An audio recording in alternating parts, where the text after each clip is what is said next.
Hello guys, welcome to Indian affairs. I hope कि आप सबका आज का दिन शानदार हो।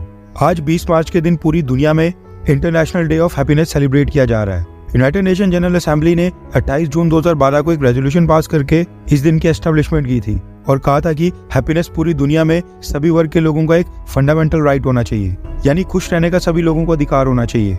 इंटरनेशनल डे ऑफ हैप्पीनेस को सेलिब्रेट करने का उद्देश्य है दुनिया के सभी लोगों के बीच गरीबी को खत्म करना, सोसाइटी में इनइक्वालिटी को खत्म करना और हमारी धरती को प्रोटेक्ट करने के लिए काम करना, जिससे सभी लोगों की सस्टेनेबल डेवलपमेंट होगी और दुनिया भर के लोगों में हैप्पीनेस बढ़ेगी। वैसे आपकी नॉलेज के लिए बता दूंगी कौन से देश के लोग कितने खुश होते हैं, इसको लेकर हर साल एक वर्ल्ड हैप्पीनेस इंडेक्स रिपोर्ट भी पब्लिश की जाती है। पिछले साल 2023 में भारत का रैंक दुनिया की 146 कंट्रीज में 126 था। हालांकि मैं वेस्टर्न देशों की इन रैंकिंग्स के ऊपर ज्यादा विश्वास नहीं करता हूं, क्योंकि इस रिपोर्ट में पाकिस्तान का रैंक भारत से ऊपर 108 था। वहीं पर मिलिट्री रूल वाले म्यांमार का रैंक 117 था, जबकि हिजाब प्रोटेस्ट के बावजूद ईरान का रैंक 101 पोजीशन के ऊपर था और कई सारे अफ्रीकन देश एक्सट्रीम पॉवर्टी के बावजूद भारत से काफी ऊपर थे। बढ़ते हैं आज की टॉप 10 अपडेट्स की तरफ।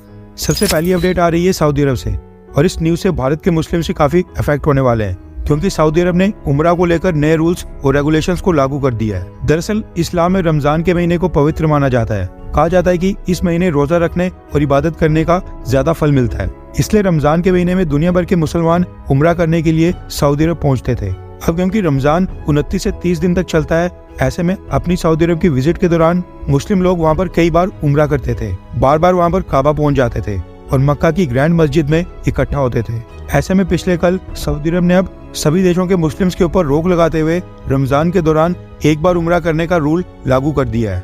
अब इस्लाम धर्म के लोग रमजान के 29 से 30 दिनों में बस एक ही बार उम्रा कर पाएंगे। सऊदी अरब का कहना है कि उन्होंने ये फैसला भीड़ को नियंत्रित करने के लिए किया है और उनके इस फैसले के बाद अब ज्यादा लोग उम्रा कर पाएंगे। लेकिन सोशल मीडिया के ऊपर बांग्लादेश, पाकिस्तान के लोग इस नए रूल के ऊपर सऊदी अरब की काफी आलोचना कर रहे हैं और सऊदी अरब को काफी बुरा भला कह रहे हैं। उनका कहना है कि मक्का की ग्रैंड मस्जिद के ऊपर दुनिया के सभी मुसलमानों का अधिकार है, तो सऊदी अरब कौन होता है अपने मनमाने कानून लागू करने वाला। आज की दूसरी अपडेट आ रही है अमेरिका से और ये सिटीजनशिप अमेंडमेंट एक्ट को लेकर है। दरअसल यूएस कांग्रेस में भारत के सिटीजनशिप अमेंडमेंट एक्ट का मुद्दा शांत होने का नाम ही नहीं ले रहा है। अब क्योंकि अमेरिका में भी इलेक्शंस काफी पास आ रहे हैं, ऐसे में वहाँ के पॉलिटिशियंस भी अपने पॉलिटिकल गेन्स के लिए इस मुद्दे को लगातार उछालकर भारत को बदनाम कर रहे हैं। अब जो बाइडेन की डेमोक्रेटिक पार्टी के सीनेटर ने इस मुद्दे के ऊपर भारत के ऊपर हमला किया है। सीनेटर बेन कार्डिन ने कहा है कि वो CAA को लेकर काफी चिंतित है, क्योंकि ये कानून भारत में रहने वाले सभी मुस्लिम्स को प्रभावित करेगा। उन्होंने सिटीजनशिप अमेंडमेंट एक्ट को कंट्रोवर्शियल करार देते हुए भारत सरकार के ऊपर ये आरोप लगाया कि भारत सरकार ने जानबूझकर रमजान के महीने में इस एक्ट को लागू करके इस मैटर को और भी खराब कर दिया है। उन्होंने कहा कि अमेरिका और भारत के बीच जो संबंध तेजी से मजबूत हो रहे हैं, उसका आधार होना चाहिए हर एक धर्म के लोगों के मानव अधिकारों की रक्षा करना, यानी भारत के मुस्लिम्स के मानव अधिकारों की रक्षा करना। सीनेटर बेन कार्डिन यूएस की सीनेट फॉरेन रिलेशंस कमेटी के चेयरमैन है और ये कमेटी अमेरिका के बाकी देशों के साथ संबंधों के ऊपर काम करती है, इसलिए उनके इन कमेंट्स को काफी सीरियसली लिया जा रहा है और इसको दुनिया के कई मीडिया हाउसेस ने कवर किया है। आज की तीसरी अपडेट आ रही है भारत और अमेरिका के बीच ट्रेड को लेकर। दरअसल पिछले कल एक डेटा रिलीज किया गया है, जिसके मुताबिक साल 2023 से 24 फाइनेंशियल ईयर के पहले 9 महीनों में, यानी अप्रैल से दिसंबर के बीच, भारत ने अमेरिका को $3.53 बिलियन के अकेले स्मार्टफोन ही एक्सपोर्ट किए हैं। उससे पिछले साल सेम पीरियड में केवल $1 बिलियन के करीब एक्सपोर्ट किए गए थे, यानी एक साल में 3.5 गुना का जंप। भारत में मैन्युफैक्चर्ड आईफोन्स अब यूएस में भी काफी ज्यादा एक्सपोर्ट किए जा रहे हैं, जिस वजह से ग्रोथ देखने को मिल रही है। हालांकि एप्पल कंपनी ने अभी 1-2 साल पहले ही भारत में एंट्री मारी है। ऐसे में ये फिगर आने वाले सालों में और भी तेजी से ग्रो होगा, क्योंकि एप्पल भारत में अपनी मैन्युफैक्चरिंग और नंबर ऑफ प्रोडक्ट्स को काफी बढ़ा रहा है। आज की चौथी अपडेट आ रही है इजराइल से। आपको याद होगा कि हमने आपको बताया था कि इजराइल भारत के 10,000 लोगों को हायर करके वर्क वीजा देगा और अपने देश में जॉब्स देगा। इसी को लेकर अब एक नई डेवलपमेंट सामने आई है, जिसके मुताबिक इजराइल ने 10,000 में से 1200 वर्कर्स की डॉक्यूमेंटेशन पूरी करके उनको इजराइल ले लिया है। ये सभी कंस्ट्रक्शन वर्कर्स आज की डेट में इजराइल पहुंच चुके हैं। भारत के वर्कर्स को बैचेस में इजराइल लिया जाएगा और टारगेट रखा गया है कि जून महीने तक सभी 10,000 भारतीय वर्कर्स को इजराइल पहुंचा दिया जाए। आज की पांचवी अपडेट आ रही है बीजेपी को लेकर। पिछले कल भारतीय जनता पार्टी ने हमारे विदेश मंत्री डॉक्टर एस जयशंकर की तरह ही एक सीनियर डिप्लोमेट को पार्टी ज्वाइन करवा ली है। हम बात कर रहे हैं तरनजीत सिंह संधू सर की, जो कि अमेरिका के एक्सपर्ट माने जाते हैं। वो 1988 बैच के इंडियन फॉरेन सर्विसेज ऑफिसर थे और इसी साल 1 फरवरी को वो रिटायर हुए थे। रिटायरमेंट से पहले वो अमेरिका में भारत के एम्बेसडर की पोस्ट के ऊपर नियुक्त थे। 1998 में जो पोखरण न्यूक्लियर टेस्ट हुआ था और उसके बाद जो कारगिल वॉर हुआ था, उस समय तरनजीत सिंह संधू सर ने अमेरिका में काफी सिग्निफिकेंट रोल प्ले किया था। और ये देखकर काफी अच्छा लग रहा है कि एक्सपीरियंस्ड और होनहार डिप्लोमेट सब भारत की एक्टिव पॉलिटिक्स को ज्वाइन कर रहे हैं। हमारे विदेश मंत्री जयशंकर सर एक प्राइम एग्जाम्पल हैं कि ऐसे डिप्लोमेट्स का देश को क्या फायदा हो सकता है। रिपोर्ट्स आ रही हैं कि BJP party Taranjit Singh Sandhu sir को अमृतसर पंजाब से लोकसभा इलेक्शंस में उतार सकती है। आज की छठी अपडेट जम्मू कश्मीर से आ रही है, जो कि इंडियन आर्मी और जम्मू कश्मीर पुलिस से लिंक्ड है। पूरे भारत में सबसे ज्यादा आतंकवादी घटनाएं जम्मू कश्मीर में ही होती हैं, जिसकी वजह से एंटी टेरर ऑपरेशंस और एनकाउंटर्स के दौरान इंडियन आर्मी और जेके पुलिस इन दोनों को एक दूसरे के साथ सबसे ज्यादा कोऑर्डिनेट करना पड़ता है। दोनों फोर्सेस के बीच तालमेल बढ़े, ऑपरेशनल कोऑर्डिनेशन और भी स्ट्रांग हो, इसके लिए अब जम्मू कश्मीर पुलिस को इंडियन आर्मी के साथ मिलकर कुछ समय की एक ज्वाइंट ट्रेनिंग देने का फैसला किया गया है। रिपोर्ट के मुताबिक Indian army Jammu Kashmir police के 1100 पुलिस ऑफिसर्स को ट्रेनिंग दे रही है, जिनमें 1042 सब इंस्पेक्टर्स हैं,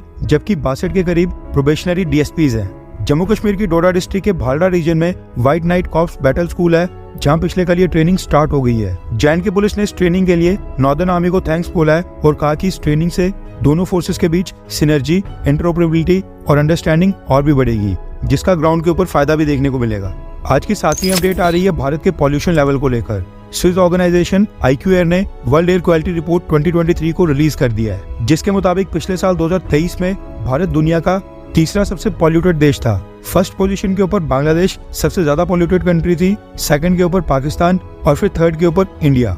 वही उससे एक साल पहले साल 2022 में भारत का रैंक 8वां था। इस रिपोर्ट में पॉल्यूशन लेवल के अकॉर्डिंग दुनिया के सभी देशों की कैपिटल सिटी यानी राजधानी को भी रैंकिंग दी गई थी। एंड आप ये जानकर हैरान और थोड़े बहुत दुखी भी होंगे कि इस लिस्ट में भारत ने ही टॉप किया है, यानी भारत की राजधानी न्यू दिल्ली दुनिया की सबसे पॉल्यूटेड राजधानी है। इसके साथ ही मेट्रोपॉलिटन एरिया में भी भारत ने ही टॉप किया है। बिहार का बेगूसराय एरिया दुनिया का सबसे पॉल्यूटेड मेट्रोपॉलिटन एरिया है, सेकंड पॉल्यूटेड गुवाहाटी और third most polluted metropolitan area भी न्यू दिल्ली है।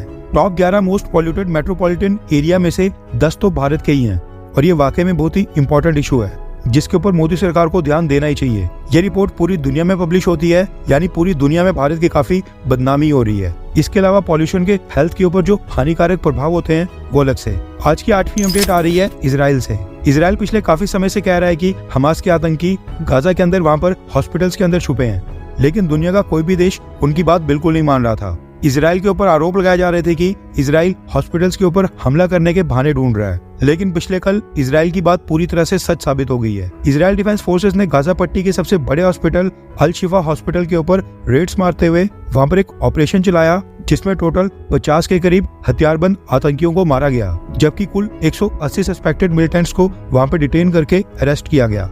इसके साथ इस ऑपरेशन में इजराइल डिफेंस फोर्सेस को भी एक कैजुअलिटी हुई है। आप सोचिए कि हमास के आतंकी अब हॉस्पिटल्स में जाकर छुप रहे हैं। इन्हें ये भी फिक्र नहीं है कि इनकी वजह से इजराइल इनके अपने खुद के लोगों को टारगेट करेगा। हॉस्पिटल में जिन लोगों का इलाज हो रहा है, वहाँ पर जो हेल्थ वर्कर्स हैं, डॉक्टर्स, नर्सेज हैं, वो भी खामखा इनकी वजह से कोलैटरल डैमेज बन रहे हैं। आज की 9th अपडेट आ रही है यूक्रेन से। रिपोर्ट्स निकल कर आ रही हैं कि यूक्रेन की सरकार ने भारत के साथ एक हाई लेवल मीटिंग के लिए अपने विदेश मंत्री को भारत भेजने का फैसला किया है। हालांकि अभी ये डिप्लोमेटिक विजिट अनाउंस नहीं हुई है और डेट्स फाइनलाइज नहीं हुई हैं, लेकिन एनडीटीवी की रिपोर्ट के मुताबिक यूक्रेनियन विदेश मंत्री दमित्रो कुलेबा 28 मार्च को भारत आ सकते हैं। भारत में वो ह्यूमैनिटेरियन असिस्टेंस की मांग करेंगे और रशिया को लेकर भी कुछ डिस्कशंस होंगी।